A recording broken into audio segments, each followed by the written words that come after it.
And what Peter is doing in 2 Peter 3 is giving them lessons about how you keep your legacy from being destroyed, because they didn't know how long their life was going to be. In other words, how do you build a destruction-proof legacy?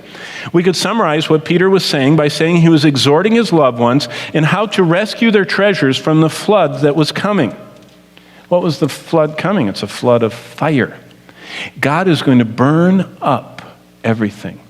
And if you want to not have, as 1 Corinthians 3:10 says, suffering loss as we stand in front of the judgment seat of Christ, Peter's saying, make sure that you preserve your legacy, your life that you live on earth, preserve it from being burned up in the end.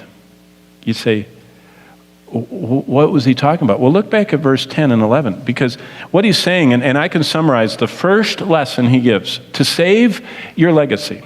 You know, a lot of people have their portfolios and they have all these, on the computer you can program to sell your stuff when it covers this price or moves this fast or this percent. You have all this, people are always, trying to guard their portfolio. The Lord says you ought to be guarding your life so that when your life is over, what you live for doesn't get erased. It doesn't get thrown in the dumpster. So how do you do that? Well, he says this. Number one, verses 10 and 11. This is probably one of the biggest ideas of the New Testament. This is what Jesus talked about all the way through the Gospels. This is what Paul talks about all the way through his epistles. Now, this is what Peter's talking about, and Jude talks about it, and James talks about it, and John talks about it. So, it's kind of universal. This is what he says. Beware of materialism. Let me show you what I mean. Look at verse 10. If you look back at the words, starting in verse 10, Peter says that the Lord is going to come like a thief in the night, and the heavens are going to pass away with a great noise. The elements will melt with fervent heat, and the earth and the works in it are going to be burned up. What he says is everything is going to be burned up. Now look at verse 11. Therefore, since everything is going to be dissolved, how should you live? Well, do you know what the first grader would say? Well, if everything's going to get burned up, I shouldn't live for the stuff that's going to get burned up. And you say, bingo, you got it. See, materialism is living for what's going to be burned up by God. And Peter says, beware you're not living for what God's going to burn up. We must not find our joy in what God says we are going to lose in the end. He says, don't live for what's going to be taken away from you.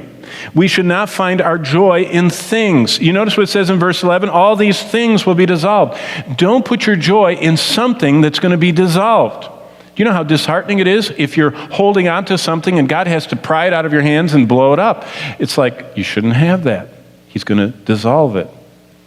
We should not have our satisfaction in things. Don't hope in things.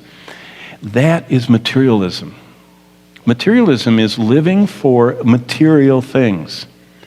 In fact, God describes materialism in his word as covetousness. You ever heard the word covetousness?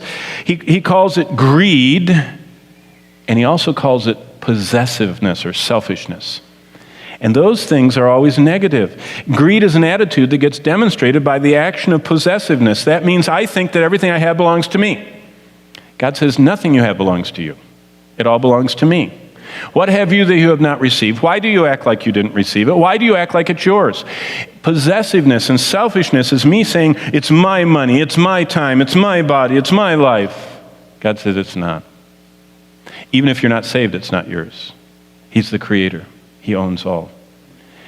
And we need to think about possessiveness is the idea that what we have is ours. And then that's, by the way, is an action. An attitude is covetousness. That's even worse. Covetousness is longing for what we don't have. It's longing with an intense desire for what I don't have, and I want it so bad, it's on my mind all the time.